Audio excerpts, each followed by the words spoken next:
Welcome to P&G Innovation Expo Live, the podcast series that uncovers the power of P&G innovation. I'm Liam. And I'm Pam. And we are your hosts. We are thrilled to embark on this exciting journey of groundbreaking ideas and disruptive strategies. And today we are so excited to be joined by Kromme, Futurist and AI technology expert, to share his insights around the world of AI and visions for the future. Christian, are you ready? I'm ready. Let's get started. So, you are a futurist. What does it mean and what do you do every day?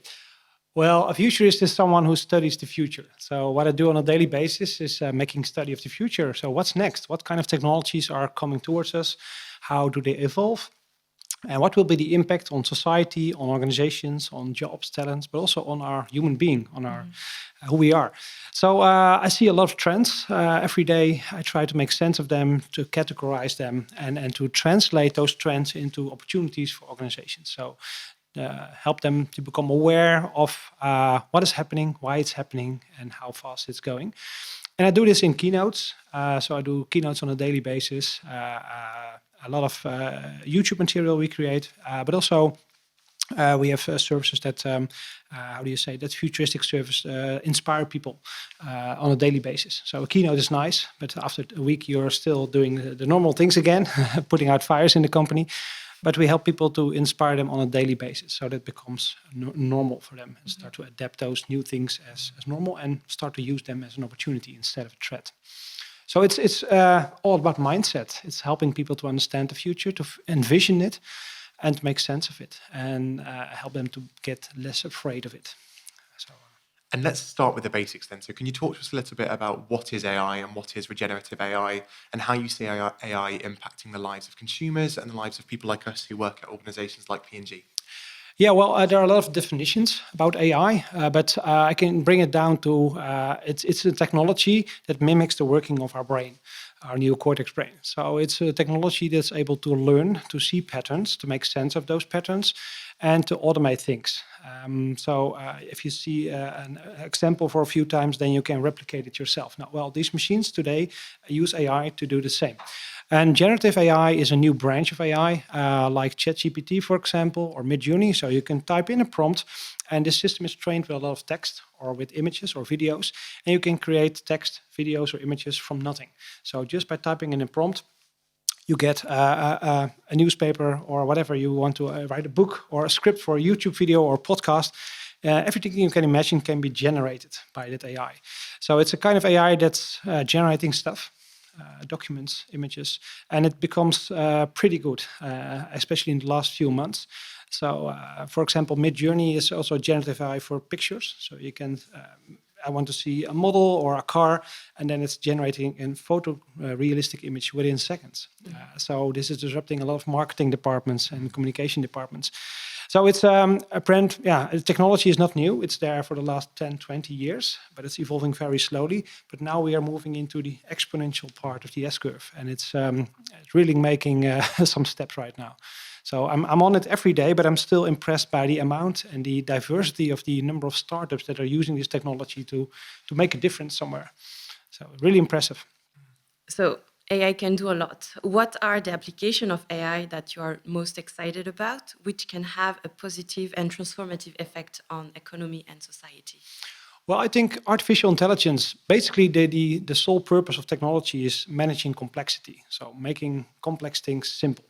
And the iPhone or the smartphone is, I think, a great example of that. So everyday things can be done very easily, doesn't cost you any energy. So AI is doing that on steroids. So you can do things that you were not able to do before. Write a book, create a podcast, or all these things. Writing a script for a film. So it empowers people to do things that they were not able to do before. And in my keynote last night, I told all people, Steve Jobs had a very nice quote. It's enabling ordinary people to do extraordinary things. Well, and AI is doing that on steroids. And I really think that a lot of people can now do things or express their creativity in different ways than they were able before. So it will open up a whole new space of content creation or of creativity.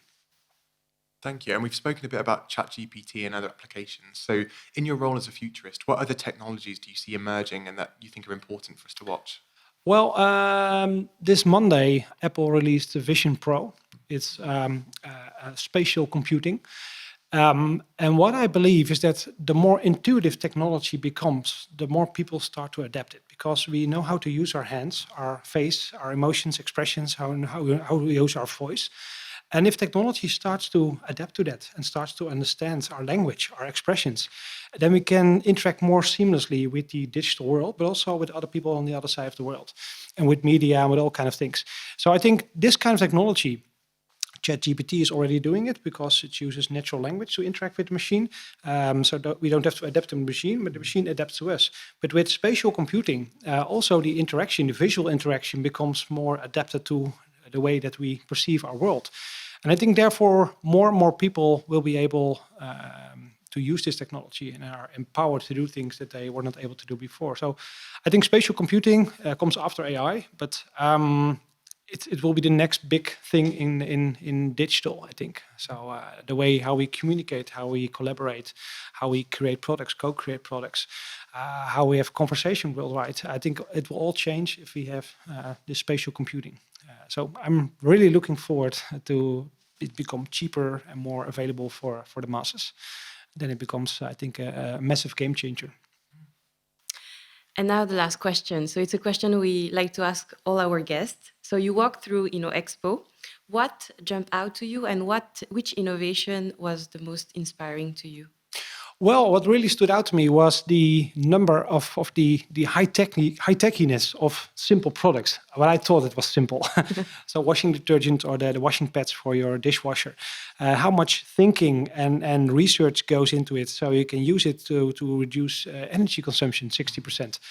I never knew that, but it's yeah. You buy it and you put it in the machine and that's it. But it's so high tech, and that's really changed my mind about how these simple products, in my opinion, are not simple but extremely high tech. So yeah, I really enjoyed the tour that I had this morning. So really nice.